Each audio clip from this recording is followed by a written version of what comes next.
In the grim darkness of the 41st millennium, humanity stands in a position most precarious. The Imperium is beset upon all sides by a series of foul and terrible forces, many of which will be led by their own capricious warlord, who has swelled his followers with promises of power and glory if they heed his malign call. Whilst our noble forces of the Adeptus Astartes, or from the Astra Militarum, would dutifully stand resolute against the crashing tides of the galaxy, there is perhaps another more calculated method for removing a raving warlord from power. Only in the most dire of circumstances, the High Lords of Terror will decree that in order to safeguard the Imperium, that a fabled assassin must be dispatched with haste, for the threat of ambition is one which cannot be allowed to spread. The existence of the Officio Assassinorum and of the assassins themselves is an incredibly closely guarded secret within the Imperium, with only the highest ranking of officials knowing of the true extent to their actions within the galaxy. They are perhaps as legendary and quasi-mythical as the mighty Grey Knights, with few Imperial citizens having any need to truly know of their operations. It may in fact be more comforting to not know of the assassins. For once, one realizes that the Imperium may reach you wherever you are in the galaxy, then the cost of enacting any transgressions suddenly becomes far more dire. Even the true location of their temples have been shrouded in mystery. There are no officially recorded maps or coordinates in the Imperial databases regarding the assassins' sanctuaries, other than the knowledge that 5 of the temples are located upon Holy Terra. The credo of the Officio Assassinorum follows the thought that a single well-timed death may prevent a war in which 1 billion souls would perish. In this sense, the assassins may be seen as something of a prophylactic towards the utter chaotic strife of the galaxy. Should an orc warboss gain traction within a region of space, where he gathers a gargantuan green tide to shake the very stars, then a single bullet from a Vindicare temple assassin may end his life, shattering the cohesion of his army and bringing a halt to his warpath. Deep within a bustling hive city, if there was to be a slowly growing cult towards the chaos gods, then we can safely presume that they would happily sacrifice the lives of all within their city in the name of the ruinous powers. This situation, however, can be efficiently and silently ended with but the simple insertion of a single Callidus assassin who can infiltrate and behead the cultists before any significant traction could be made in their insidious plans. There are countless tales of warlords, rogue psychers, chaos champions, alien commanders, and foul heretics who had the potential of rocking the iron cradle of the Imperium, but each of whom met their fates at the hands of an assassin. As previously suggested, the assassins who carry out their directives do so whilst utterly shrouded from the eyes of the citizen populations. They would be so lucky to live a life so humble that the presence of an assassin never becomes known to them. With that being said, for the Imperial elites who know of their existence, they hold the assassins with some semblance of trepidation. They understand that a well-placed assassin is the ultimate tool of both destruction and peace, where they are able to change the course of history with but a single slash of a blade or the single shot of a rifle. These elites also know, however, that if they were to ever stray from their path or take any form of action which went against the Imperium, then the gaze of an assassin would surely fall upon them, and they would never even see their own death. None are to be spared from the actions of an assassin, if their threat is deemed great enough. Deep within the assassin temples, their great tapestries have been scribed with a striking phrase: "For those who defy the Imperium, only the Emperor may judge your crimes, and only in death will you receive his judgment." Thus, once an assassin has been dispatched by the High Lords on a mission, then there is truly nothing which can prevent their inevitable approach. The death which an assassin is to deliver has been ordained as an absolute necessity in bringing the Emperor's justice to the galaxy, and none may be saved from their actions. The assassins themselves have been trained to act as a singular army, where each agent may carry out their war as a lone operative. Once deployed, that assassin must be a fully autonomous agent who requires no contact with other Imperial forces, lest it interfere with their own mission. Because of this necessity, they will be proficient in an impressive variety of skills, all of which have been instilled within their minds to allow them to act as independently as possible. The sheer volumes of information which must be stored within their minds has been known to drive some trainee assassins to madness, but these failures do not represent the true majesty of a fully trained, field-ready assassin. As such, once an assassin has been deployed, then this training will fully kick in, aided by the vastly augmented biomechanical and neural implants which had been surgically introduced to their bodies during their years of tutelage. They will then enact a cold and calculated mission where they act as nothing but a living weapon. They are a tool as ineffable as time itself, and their enemies will never be free from the inescapable force which is soon to meet them.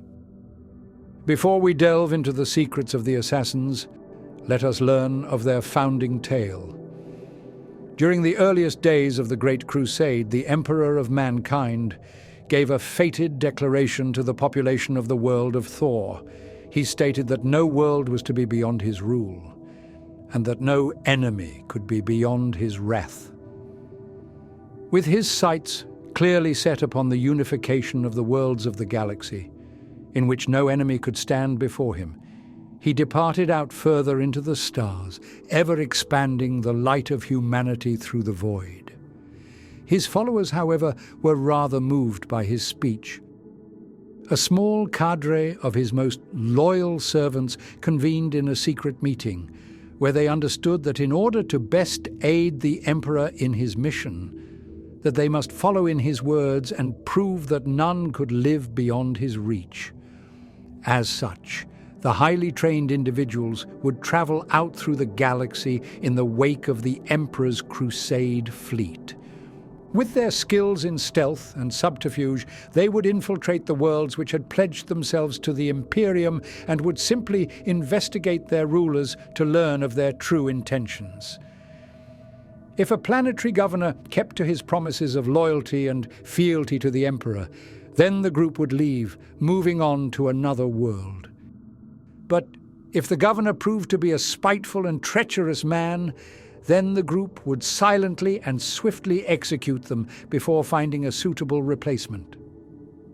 They continued in their self-ordained mission, where they traveled the breadth of the galaxy, culling the enemies of man wherever they were to be found. None of their group sought out praise or accolades for their grim duty. Instead, they only wished to silently carry out their task, all to ease the burden of rot from within the young Imperium. They understood that those within the crusading fleets were sacrificing their lives in vast, apocalyptic wars, and that they were the ones who were deserving of the Emperor's admiration, not themselves. Whilst they continuously proved themselves to be an effective group, they also knew that their own lives were a finite thing, and that they could not act within the Imperium forever. When they looked upon the state of the galaxy, they saw that their lives would surely end long before the Great Crusade was completed, and so they sought out a longer-term solution to this problem. They revealed their existence and their actions to the Emperor, where they informed him of the sheer number of worlds in which they were forced to bring his justice to those who had betrayed him. The Emperor, in all his majesty, saw the grim necessity of their task, and though it pained him, he knew that such a group should be nurtured and supported for the betterment of all mankind. Thus, by his word, the Officio Assassinorum was founded. Under the guidance of Malcador the Sigillite, the organization began to take root, and the 6 founding members who had aided the Emperor during his crusade were named as the directors of their own temples, which would each serve a distinct and unique purpose. Their names were to ever be immortalized in the very walls of the great temples across Terra, and thus the 6 clades were named as Callidus, Venenum, Culexus, Vindicare, Eversor, and Vanus. The temples quickly began with the process of recruiting new members for their group, with the strongest and most capable of guardsmen being plucked from their regiments early in their careers, only to be forced to endure the most rigorous and terrible training programs available within the Imperium. Only the strongest could survive. But for those who did, they were changed into beings of pure death, who could bring the wrath and justice of the Emperor to his enemies, no matter where they lurked within the galaxy. Knowing of their history, I shall now go into some detail regarding the unique skills of the various clades and temples. They each have distinct methods for bringing the Emperor's justice to his enemies, and as such, they each operate in an incredibly unique way. In addition, I will tell of one forgotten temple, whose origin has been lost to time, and I will also reveal to you the tale of the only known rogue temple, which was swiftly destroyed, as it threatened to overthrow the slumbering lion of the Imperium. Firstly, we have the Vindicare temple. These assassins are incredibly cold, but impressively methodical killers who have been trained and enhanced into becoming perhaps the finest marksmen of the entire galaxy. Their operations take months or even years to meticulously plan, but the result of this intensive scouting work is that their assassinations are almost always executed to perfection. The agents will find the best possible location to hunker down and lurk in, and it is here that the Vindicare will take on a role more similar to a striking spider than anything else. It is not uncommon for these individuals to wait in their position for weeks or even months until their target moves into range, at which point they will swiftly pull their trigger and bring the touch of death to their mark. Their bodies have been highly augmented and modified to allow them to enter into a state of near hibernation, in which their heartbeat will slow to around only 1 beat per minute. Despite this, the constant flow of neurostims keeps their mind utterly alert, and as soon as he's required to take the shot, he will do so remorselessly and without second thought. The accuracy of a Vindicare assassin has been truly perfected into an art form. Using their magnificent Exodus rifles, they are able to pick out a perfect shot at a target's eyeball from miles away, even through dense fogs and heavy rain. In addition to their pristine weaponry, they will carry a wide range of specialized ammo types, all of which have been carefully and meticulously crafted to counter a specific foe. For example, their shield breaker rounds contain an incredibly complex emitter which can nullify the effects of a psychic shield. This means that for enemy psychers who can project fields of warp energy around themselves, such as with a tyrannid zoanthrope, that even they cannot be safe from the careful targeting of an Imperial assassin. After quickly and cleanly dispatching their target, the assassin will quickly rouse from their state of hibernation before silently slipping away into the dark, never to be seen or found by their enemies.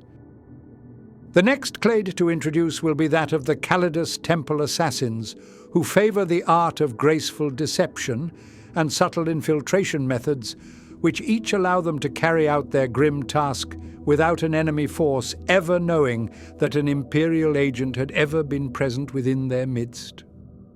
Whilst their training in these tactics is truly masterful, it is also vastly aided by their use of the drug known as polymorphine. This compound allows its user to alter their appearance and shapeshift their entire body into that of anyone else in the galaxy. This allows them to simply don the mask of a trusted bodyguard to an enemy, before simply walking through their facilities, only to quickly dispatch of their target, before vanishing into the crowds whilst under a different disguise. Because of this ability, it is no wonder that these assassins are so often deployed on missions where any implication with the High Lords of Terror would be detrimental to their position. A lord could dispatch one of these assassins to eliminate a planetary governor, and none would be able to prove that an Imperial agent was involved, since the assassin was perfectly disguised as one of their own. In addition to these missions of direct assassinations, it is not unheard of for a Callidus agent to be deployed within an enemy organization for years at a time, solely so that they can covertly monitor and obtain any secrets or information which may be beneficial to the Imperium. Nevertheless, a Callidus assassin can still draw forth from their vast array of combat abilities to slaughter entire barracks worth of enemy forces should the need require it.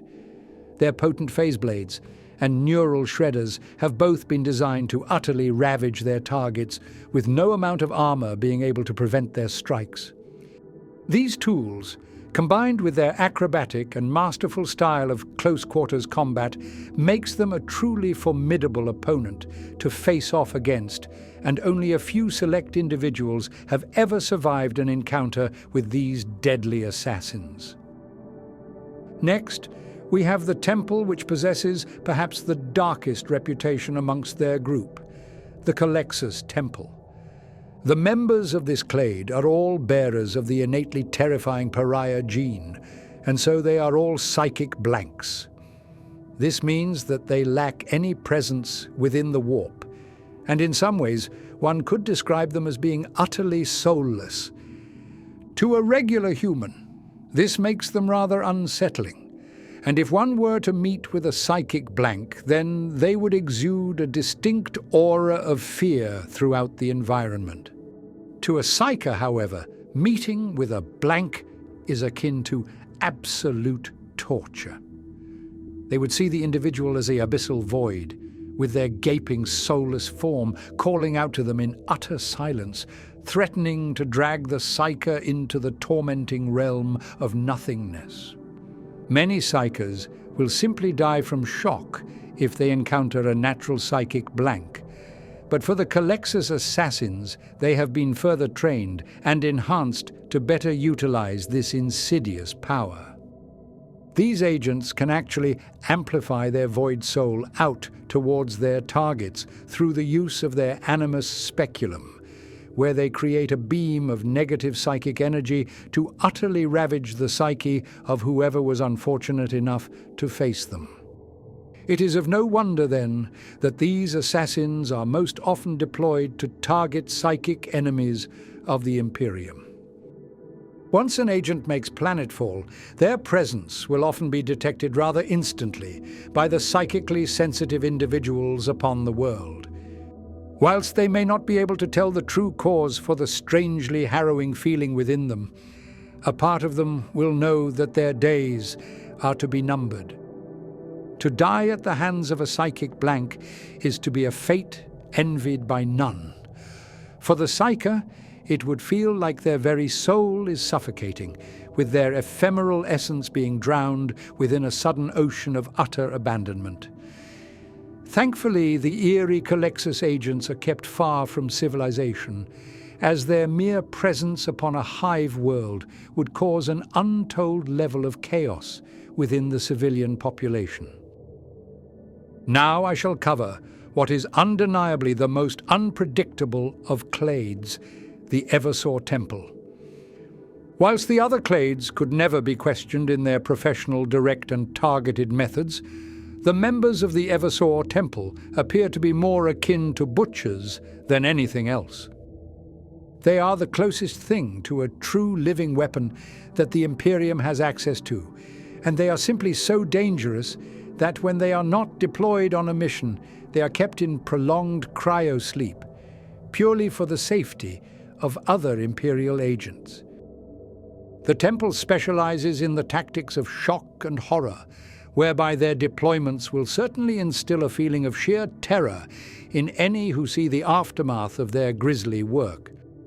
Perhaps more so than any other of the assassin temples, the Eversors will receive an overwhelmingly invasive series of cybernetic and genetic augmentations, which all enable them to act as the ultimate killer.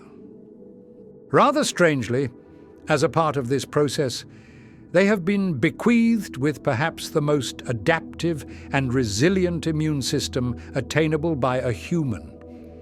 This gift, however, was only given to protect their bodies from the overwhelmingly toxic flow of chemicals and compounds which are continuously pumped through their blood in order to keep them as alert and deadly as possible. These assassins will typically be deployed to missions where the utter bloodbath produced by the Eversor is to act as a deterrent against other groups who have aligned themselves away from the light of the Imperium. Chaos cultists and heretical planetary governors will most often be the target for such operations, and they will rue the day that they drew the gaze of an Eversor. Once a mission has been planned, the operative will be roused from cryosleep by an injection of several potent stimulants which are so strong that they would almost certainly kill a regular, sensitive human. Due to how long the agents are kept in cryosleep, once awakened, the Eversor will have not an inkling of an idea as to what year it is, or of what world he is orbiting, or even of their own name. But none of these things matter. To the assassin, the cocktail of combat drugs has already worked its way into their brain, and all they can think of is murder.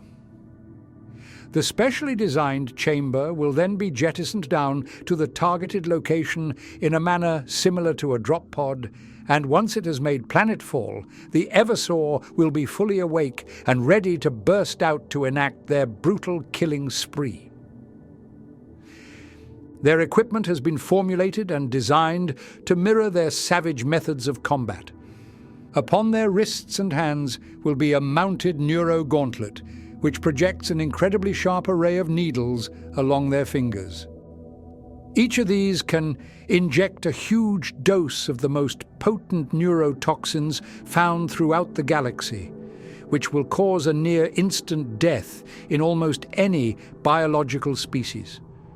They also wield an executioner pistol, which will fire a mix of explosive bolt rounds, intended to blow open holes in an opponent's armor before switching to a flurry of toxic darts, which contain the same cocktail of neurotoxins to spell their certain death. Another of the founding clades would be that of the Venenum Temple. These agents have been trained to utilize the most exotic and rare of poisons from the galaxy in order to best execute their targets. They uplift the specialty of toxicology to an absolute art form, where their manipulation and understanding of toxicity is revered by even the foul homunculi covens of the Drukhari. Their actual temple is located in a secretive complex known as the Orchard, which is completely enveloped by a small tropical jungle, in which there is to be found thousands of distinct animal and plant species from which their famous poisons and toxins are derived from. The recruits to this temple will spend several decades honing their skills in horticulture and animal trapping before moving on to learn of how the most potent of poisons can be extracted. They will then become experts in the process of distilling and refining these naturally sourced compounds to produce the fabled toxins to soon be used in the field. Such is their mastery over toxicology that they can produce poisonous compounds which will leave absolutely no trace within the victim's body. Even the finest of morticians would not be able to detect any metabolic signs of foul play having occurred, and the victim will simply appear to have died from no apparent reason. The next to discuss would be the shrouded Vanus Temple. The agents of this clade act rather differently than that of their assassin cousins, as their role is more specialized in gathering information, as well as by planning or strategizing new missions. And finally, They are deeply involved in hacking operations throughout the Imperium. Their operatives are known as info sites, and they are unmatched experts in utilizing their highly advanced predictive engines and simulation tools to best calculate the probabilities of every outcome from a coming event.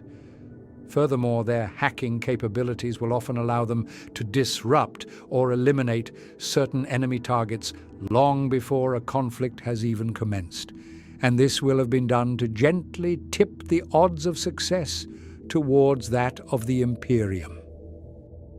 It is said that the vast data storage facilities of the Vanus Temple are able to process the quetabytes of surveillance information from around the galaxy, which constantly flows through their cogitator systems. Their sorting algorithms will silently sift through the sea of data, highlighting potential targets or suspicious activities, which may warrant an investigation by cryptocratic agents. There is nothing which can be encrypted or concealed from the Vanus Temple, and it is only a matter of time before they can crack open and delve into every secret held within the digital hellscape of the galaxy. The agents of the Vanus Temple are incredibly intertwined with technological tools, mirroring the tech priests of the Adeptus Mechanicus.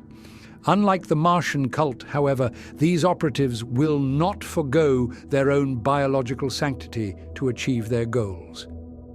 Their complex interfacing implants and technological augmentations are rather subtle and well hidden from their appearance, but parts of their frame, particularly the backs of their heads, would appear as markedly different to that of a baseline human. Upon their gauntlets will be a micronized cogitator, which can be used to access any computer systems, regardless of type, and it can even break through the most secure of cryptographic security shields. In addition, if a terminal is not easily located, then the agent can release a swarm of tiny mechanical netflies to locate the targeted computer system. These nanomachines will chew through any cabling and embed themselves within the wires, where they will feed off of the rich data stream, only to transmit everything back to the Vanus agent.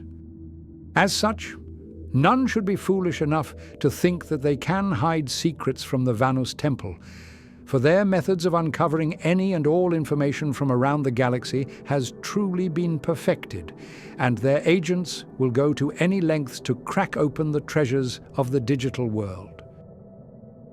The next temple I am to discuss is known as the Adamus Temple. The actual origins of this clade have unfortunately been lost to time, and we cannot be sure as to whether or not it was founded during the Horus Heresy along with the previous 6, or if it perhaps existed prior to their inception. I say this because the Adamus Temple is widely considered to be the oldest of the officially recognized groups within the Officio Assassinorum, but much of its history has been lost, and we cannot even reliably claim that it survived into the 41st millennium. Nevertheless, from what we do know about their agents is that they were trained to become some of the most proficient swordsmasters of the galaxy. Their techniques in dueling were derived from the forbidden methods and traditions of the Pan-Pacific tribesmen who existed during the ancient days of Terra, long before it was ever unified. Specifically, the old Terran tribesmen believed that the most certain way of besting an opponent was to simply destroy or remove their head. It is of no wonder, then, that their entire style of combat was based around finding an opportunity to decapitate their foes. This strategy formed the basis of the Adamus Temple, but was further enhanced by the unmatched training and biological augmentations provided to its agents. Just as they are trained to behead an enemy in single combat, they will also be prepared and deployed against enemy command forces, where the death of the leader will cause the rest of their army to crumble. Whilst in a duel with one of their targets, they will study and learn of their own techniques on the fly. With each deflection and dodge of their blade, they will see new weaknesses and new opportunities to go for their final strike. only once the enemy has fully revealed the extent of their abilities will the Adamus agent finally bring down their blade in a decapitating strike, and they will quickly exfiltrate their area to return to their base of operations. In prolonging the battle, they learn of new combat techniques of their opponents, which are to be taught and shared with the other members of their temple, further enhancing their already comprehensive knowledge on swordsmanship. Now that we have covered the Loyalist temples, let us learn of the only known renegade assassin clade, which was forcibly halted after producing but a single assassin. This would be the Maerorus Temple, which was originally formulated as a group which would be able to rapidly adapt to effectively counter several different classes of enemy during a single deployment. One of the largest problems with the 6 other clades is that once an enemy force has been targeted by an assassin, then they can prepare themselves to best defend against that type of approach again. Conceptually, Imperial strategists believed that it would be rather difficult for a Vindicare assassin to be used multiple times against a single opposing force during a prolonged campaign, since their enemies would be alert to the possibility of such an attack occurring. To rectify this problem, they drafted the idea of an assassin who could morph and adapt their body into different forms, whilst always remaining as a force of death to their enemies. With this, an agent could be deployed against a group and remain a constant, ever-shifting threat to them for years, and that no matter what the targets did to defend themselves, that this form of assassin would always be able to adapt and overcome the new obstacle. In practice, however, creating this temple proved to be a most horrific mistake. The Officio Assassinorum had attempted to negotiate with the members of the Adeptus Mechanicus for centuries in order to have their aid in producing such an agent, and they even supplied them with an entirely complete STC to gain leverage over them. Despite this, the Mechanicus refused, since an essential part of this process would be the tampering of a human genome, which is one of the greatest sins of tech heresy. As such, the Assassinorum directors went for a different approach, seeing the ends of this project as justifying their means. They resorted to contacting a group of heretic priests who gladly welcomed the opportunity to tamper and unspool the holy genetic material of an Imperial assassin. Initially, the project took root as an enormous experimentation camp, in which thousands of prisoners were taken from around the galaxy, only for them to be killed so that their valuable stocks of DNA could be harvested. Unbeknownst to the Imperium, the heretics also introduced strains of tyrannid DNA, recovered from previously encountered gene-stealer cults, since it would theoretically allow the resulting assassin to better shift and shape their own bodies as they saw fit. The culmination of this work resulted in the creation of a single assassin known as Legienstrauss. She could consume the biomass of her victims and use the subsumed genetic material to shift and change her body into whatever form she desired. Such was her ability in reforming herself that through the early experiments she was considered to be almost completely unkillable, since she could easily and rapidly regenerate parts of her body which became damaged. Unfortunately, however, Legienstrasse quickly realized that she need not follow the orders of the Officio Assassinorum, and that she was more than powerful enough to overthrow the rulers of the Imperium by her own hand. In addition, her offspring would be of the same genetic makeup as her, so she could continuously produce new assassins who would aid her in this rather grand mission. Now, this was obviously an incredible failure from the directors of the assassins, and so they orchestrated an incredibly complex plot in order to bring Legienstrasse to justice. The agents knew that she was sheltered on a planet known as Opis, but they could not reliably pinpoint her location, and so they sought to bring chaos to the world in order to drive her out. Firstly, the Officio Assassinorum spent a considerable amount of time in seeding the world of Opis with heretical followers of chaos who were provided with all the resources needed to form a large-scale cult throughout the planet. This resulted in an inquisitorial party descending to investigate the rumors of heretical worship, but upon their arrival, a Vindicare assassin was instructed to kill each of the inquisitors and to frame it on the chaos worshippers. As a result of this, Opis was declared as a traitorous world to the Imperium, and a full-scale invasion from the Imperial Fists chapter of the Space Marines was sent to bring the world back into line.